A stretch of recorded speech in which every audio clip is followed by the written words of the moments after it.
Welcome back to Educator.com's English Grammar course. This lesson is about pronoun case and relative pronouns, but it's really about when to use who and when to use whom. Let's get started.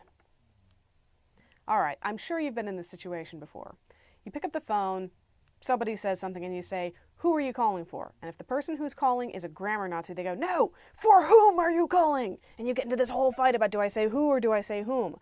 I have had this argument with my friends many times, and I'm going to show you how to determine which one to use. It's all about a grammatical construct called pronoun case. So we're going to go over it, and by the end of this lesson, you will know exactly which one to use. We're going to begin with looking at relative pronouns, what they are, what they do. Then we're going to look at the three cases of pronouns in English: subjective, objective, and possessive. Trust me, you use this stuff. Then we're going to look at how to use relative pronouns like who and whom. You're going to look at how to use them in comparisons, how to use them as modifiers, when to use we and when to use us, and finally, we're going to wrap it all up with who versus whom. All right, what are relative pronouns and why do they matter? Relative pronouns take the place of nouns, like all pronouns, and they introduce subordinate clauses, which you'll find in our lessons on sentence parts and patterns, and also in our lesson on conjunctions. Now, there are different relative pronouns for different purposes. You use who, whom, whose, and sometimes that to refer to people. Those are the personal relative pronouns. You use which and that to refer to animals and to things, unless the animal is especially beloved. It's your beloved cat Fluffy, in which case, go ahead and use who, and if anyone gives you trouble, just yell at them. Use which for clauses that are non-essential. So, for example, I'm going to the laundromat, which is my favorite place for people watching. Well, you don't really need this whole clause here to understand the sentence. You could just say, I'm going to the laundromat. You use that with no comma. Notice this comma right here that always precedes which. You use that with no comma for clauses that are essential to the meaning of the sentence. I'm going to the laundromat that offers free soap. This tells you which laundromat you're going to, so it's essential. All right, pronoun case. English pronouns come in three major forms, or cases. They change their shape according to what they do in the sentence. The subjective case is used when the pronoun is the subject or subject complement of its clause. Now remember, the subject complement is the thing on the other side of the equal sign when you use a linking verb. Go check the lesson about linking verbs if you're unclear on that one. Subjective case pronouns include I, you, he, she, and it, we, you plural, they, and who. Now remember, you could use these, as any of them, as the subject of the sentence. I love cats. You love cats. He, she, or it loves cats. We love cats. You guys love cats. They love cats. Who loves cats? All right. The objective case, which is our second case, is used when the pronoun is the object of a verb or a preposition, or any time the subjective and possessive cases aren't called for. It's kind of our catch-all. So that would be me, you, him, her, it, us, you, them, or whom. So if you go back to our cats example, cats love me, cats love you, cats love him, cats love her, cats love it. It, I assume, would be catnip or cat food. Cats love us, cats love you guys, cats love them. Whom do cats love? In each of these cases, all of these pronouns are the object of the verb love. You can also use it as the object of a preposition. He gave the present to me, he gave the present to her, and so on. All right, the possessive case, which we're not going to get into too much because most people basically get it, is used to indicate ownership. My and mine, your and yours, his, her, and hers, its, note, no apostrophe, very important, our and ours, your plural, yours plural, theirs, and whose. Now, you use the subjective case when the pronoun is the subject or subject complement of its clause. Use the possessive to indicate ownership. Otherwise, when in doubt, use the objective.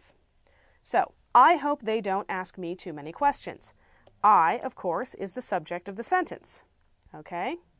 They is the subject of the clause. They don't ask me too many questions. And me is the indirect object of ask. It was I who called the police. Okay? Now, you may be saying, wait a minute, it is the subject of that sentence. Ah, it is. But was is a linking verb. It's one you can replace with an equal sign. So it and I are interchangeable, so you have to use the subjective case. You can't say, it was me who called the police, because you would never say, me called the police. You sound like you were brain damaged. However, for me, the most difficult part of the day is getting out of bed. Me, in this case, is the object of the preposition for. So, me is not the subject of the sentence, it's the object of a preposition, so you use the objective case. All right, now that we've gone over all of that, test your skills. Which of these sentences is correct? You like chocolate more than me, or you like chocolate more than I? Take a good look, pause the video if you need to. Surprise! They're both right, but they mean very different things. When you're using pronouns for comparisons, the case of the pronoun can change the whole meaning of the sentence. You like chocolate more than me means you like chocolate more than you like me. Me is in the objective case, so it would have to be the object of the verb like. All right. You like chocolate more than I. Well, I is in the subjective case, so you like chocolate more than I do. There's a verb implied there. So, if you're ever in doubt about whether you like chocolate more than me or you like chocolate more than I, say the entire sentence, not just the part with the whole thing with a bit of it left out, and see which pronoun you use in the full-length sentence. All right, modifiers. When a pronoun is in a modifying phrase or clause, determine whether it is modifying a subject or an object. What does this actually mean? Though many students were involved in the fight, the principal only called 2 people to the office, Darlene and me. In this case, Darlene and me is modifying people. Well, what's the role of people in this sentence? It is the object, the direct object, of the verb called. So me has to be in the objective case because it's replacing an object. Now let's look at another way to say this sentence. Only 2 people, Darlene and I, were called to the principal's office, though many students were involved in the fight. Now, what's going on? The same events are happening, but all of a sudden the pronoun case has changed. That's because people in this case is the subject of the sentence. The verb is were called. You remember up at the top, principal was the subject, so something else had to be the object. But in this case, people were called. So Darlene and I is replacing the subject people, so I has to be in the subjective case. All right, choose the correct pronoun for each of these sentences. Zach is not coming, for I or me asked him to wait until tomorrow. This present is not for you, but for I or me. Come and meet my cousin Charles, who or whom works as a clown in the circus. Take a good look, pause the video if you need to. And here we are. Zach is not coming, for I asked him to wait until tomorrow. Now, I know for can sometimes be a preposition, but in this case it is acting as a conjunction, connecting 2 independent clauses. Zach is not coming, and I asked him to wait until tomorrow. You'd never say, me asked him to wait until tomorrow. Doesn't make sense, so this has to be in the subjective case. This present is not for you, but for me. Well, in this case, for is acting like a preposition, so it has to have an objective pronoun for its object, me. And come and meet my cousin Charles, who works as a clown in the circus. Well, we're looking for a subject to do the action works, so we have to use the subjective case, who. Don't worry, we'll get into this in more detail toward the end of this lesson. All right, we versus us. You would not think this is a problem, but it is. Occasionally, we put the pronouns we or us in front of nouns to emphasize our membership in a group. We students, for example. But which pronoun do we use? Is it us students or we students? Again, it depends on the antecedent. So, does Uncle Sam think we taxpayers grow money on trees? Well, is it we taxpayers or us taxpayers? In this case, we're looking for the subject of the verb grow. That's what taxpayers is, which means that we need the subjective case, we. Whereas, by contrast, Uncle Sam needs to give us taxpayers a break. All right, taxpayers in this case is the indirect object of the verb give, which means that us has to be in the objective case. Now, if you're ever confused about this one, eliminate the noun, just use the we or the us, and see which pronoun makes sense. Uncle Sam needs to give us a break. Does Uncle Sam think we grow money on trees? Both of those sentences make sense because you've got your pronoun in the right case. All right, who versus whom, which bedevils every grammar student ever. Okay, here's the rule. Use who or whoever as a subject and whom or whomever as an object. Always, always, always. So, who has the keys to the shed? Who is the subject of the verb has. So we use the subjective case, who. To whom should I address this letter? Well, whom is the object of the preposition to, so we use the objective case, whom.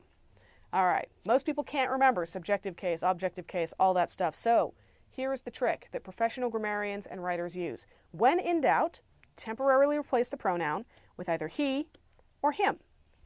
If he makes sense, the case is subjective. And if him makes sense, the case is objective. He has the keys to the shed makes just as much sense as who has the keys to the shed. I should address this letter to him. To whom should I address this letter? We've still got that preposition. We've still got the object of that preposition. So it's in the objective case. Just remember, whom goes with him. Remember those M's. And he goes with who. Remember those ending vowels. All right. See if you can find the correct pronoun to use in each of these sentences. The reason we or us clowns are not smiling is because we've been fired. Well, that's a bad day to be a clown. The flu shot will be given to whoever or whomever is most at risk.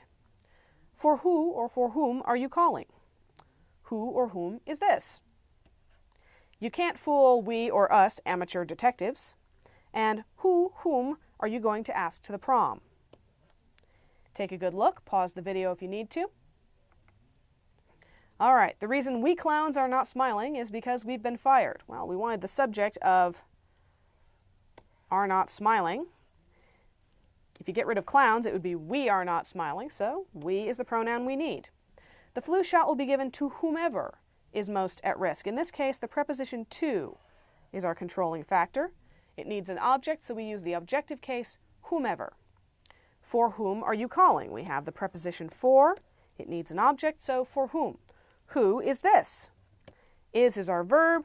Who is our subject, so we use the subjective case. You can't fool us amateur detectives. Well, this is that we-us thing again. If you get rid of amateur detectives, you can't fool us. And it is the direct object of the verb fool. So you need the objective case. You can't fool us. Amateur detectives is just window dressing. And finally, whom are you going to ask to the prom? Now remember, in questions, sometimes the sentence order can be inverted. The direct object can come before the verb, and in this case, that's exactly what you're doing. Going to ask is our verb phrase. It requires an object, so we have the objective case, whom. All right, one last round of practice. See if you can figure out which pronoun is correct to use in each sentence. The boss will decide who or whom to hire. My mother, who or whom has a degree in early childhood education, will start teaching next fall. And finally, ask not for who or for whom the bell tolls, it tolls for thee. Take a good look. Pause the video if you need to. The boss will decide whom to hire. In this case, the verb is will decide, and whom is the direct object, so you need the objective case. My mother, who has a degree in early childhood education. Here we have a subordinate clause, and the verb has. Who is the subject of that verb, so it has to be the subjective case, or the subjective case. We'll start teaching next fall. And finally, ask not for whom the bell tolls, it tolls for thee. Well, the parallelism for whom, for thee indicates that we're using prepositions over and over. The preposition for requires an object, which means any pronoun that it refers to has to be in the objective case. For whom the bell tolls. And remember, you can just as easily replace him. The bell tolls for him. You could also say the boss will decide to hire him. That's how you tell when you can use whom. That's all for this lesson. Thank you for watching. Educator.com.